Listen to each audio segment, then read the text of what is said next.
Olá a todos e todas, espero que todos estejam bem. Estou muito feliz de estar aqui apresentando o meu artigo que se chama Efetivação das Políticas Linguísticas no Ensino Básico Sul-Africano. Eu sou mestranda em Linguística Aplicada pela Universidade de Brasília, que fica aqui em Brasília, Brasil. Ok? Antes de eu começar a falar sobre o meu artigo, eu quero deixar claro que ele foi uma produção derivada do meu trabalho de curso, do trabalho de conclusão de curso, do meu TCC.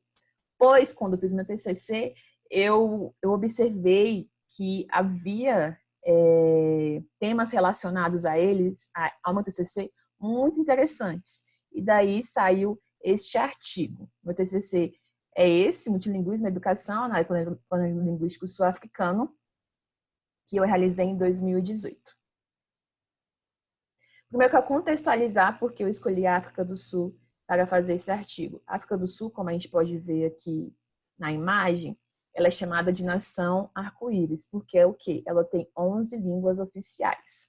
Ao ela ter 11 línguas oficiais, na realidade, vamos para o começo. Por que ela tem 11 línguas oficiais? Foi daí que surgiu minha dúvida. Ela possui 11 línguas oficiais porque a Constituição reconhece essas 11 línguas como línguas oficiais.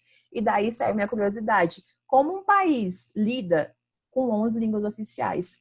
E é por isso que neste artigo eu falo de como ele lida com essas 11 línguas oficiais no ensino básico, ok? A África do Sul é dividida em 9 províncias, como a gente pode ver aqui no mapinha ao lado. Dessas 9 províncias, cada uma é responsável pela sua educação. Então, Limpopo, ela cuida da educação.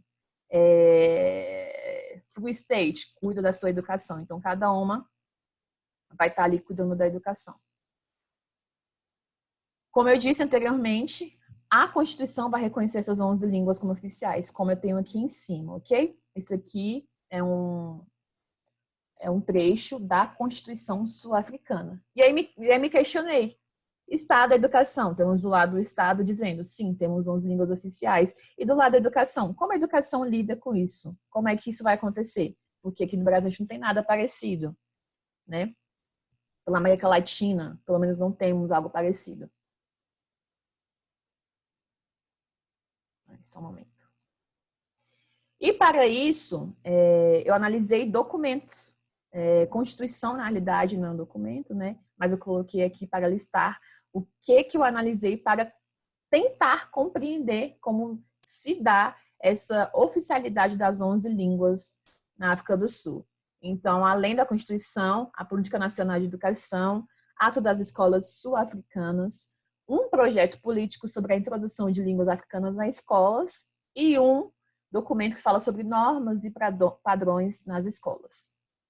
Lembrando que é sobre o ensino básico, então o ensino médio, como a gente diz aqui no Brasil, que já são adolescentes, faculdades, universidades, eu não pesquisei sobre isso, ok?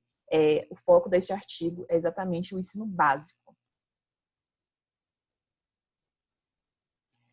Para entender, então, como se dá, para tentar compreender como se dá a política linguística neste contexto, como é que vai funcionar a política linguística? Como é que eu sei quem é que está mandando? Como é que essas 11 línguas estão funcionando? Quem foi que disse isso? Quem foi que disse aquilo? Então, eu trouxe 3 autores, Cooper, Torquato e Severo, para tentar responder essas minhas dúvidas. E aí, Cooper, gente, em 1989, ele revisa 12 conceitos de política linguística. Entre esses 12 conceitos que ele revisou, ele achou uma questão em comum. Quem planeja o quê, para quem, como? Eu quero enfatizar aqui no artigo, eu irei enfatizar o quem, os 2 quens, na realidade. O primeiro, governantes, agentes autorizados do governo ou outras organizações responsáveis, porque, como eu disse no começo, as províncias são responsáveis pela educação. Então, como é que essas províncias, que no caso é quem, vão lidar com a oficialidade dessas 11 línguas? E o outro, quem? O público-alvo. Como as crianças vão receber essas línguas? Realmente as crianças estão tendo o ensino com essa língua de instrução? Então, foi isso o que eu procurei. E aí, aqui eu tenho a própria definição que o Cooper tem sobre política linguística barra planejamento linguístico, após revisar as 12.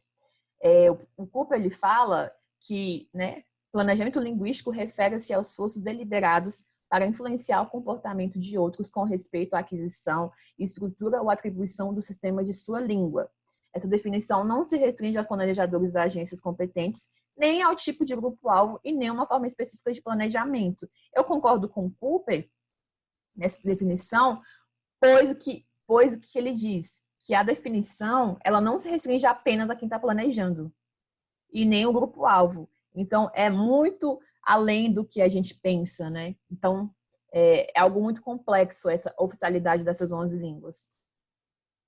E aí, como eu já tinha dito, a Constituição garante ao aluno sul-africano que ele tem o direito de frequentar a escola utilizando a língua de instrução de sua preferência. Isso aqui é muito importante a gente entender, que o aluno tem o direito. Contudo, a gente está falando do quê? De ensino básico. Ensino básico são crianças. E aí o que acontece? Após analisar esses documentos, a gente eu observei, no caso, que a grande presença do inglês, como a gente viu anteriormente, o inglês é uma das 11 línguas oficiais. E o inglês ainda é muito presente no ensino básico. Assim como a influência de familiares, porque são crianças, né? Não deixam de ser crianças. E quem escolhe, por vezes, a língua que o aluno vai estudar, vai ter como língua de instrução na escola, é o pai, é o parente, é a pessoa que está ali do lado. Então, a presença do inglês vai diretamente com essa influência de familiares, por vezes. Além disso, algo que eu não coloquei aqui, que foi pesquisado também, é que por vezes, um aluno, por mais que ele queira ter como língua de instrução uma língua que não seja o inglês, ou não seja uma língua muito utilizada naquela província em específico, às vezes não há vagas, e às vezes não há escolas que possuem aquela língua de instrução. E o que esse aluno tem que fazer? Ele tem que entrar em uma lista de espera, ele tem que esperar que outros alunos, outros estudantes também queiram que aquela escola em específico, naquela província em específico, possuem aquela língua de instrução. Então, aí já é mais um obstáculo.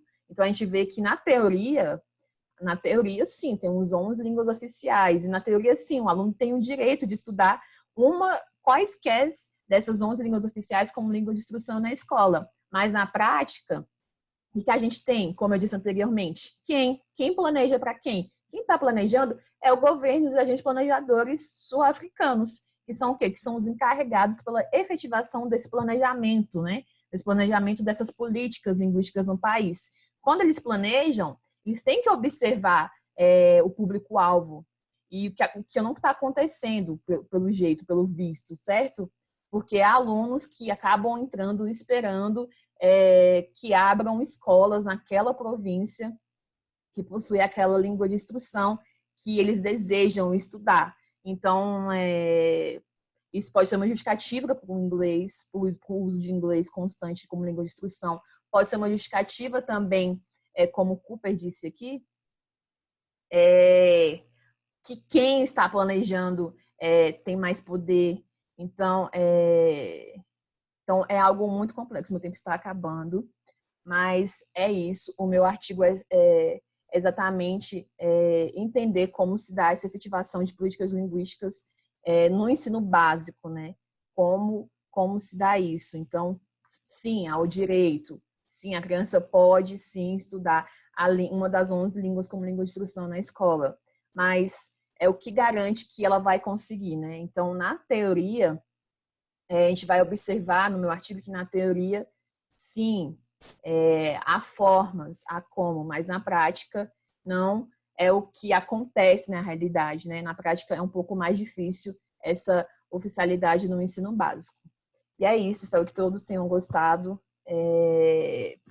Quem quiser pode ler posteriormente o meu artigo, que eu estarei dando mais detalhes sobre. Muito obrigada pela oportunidade.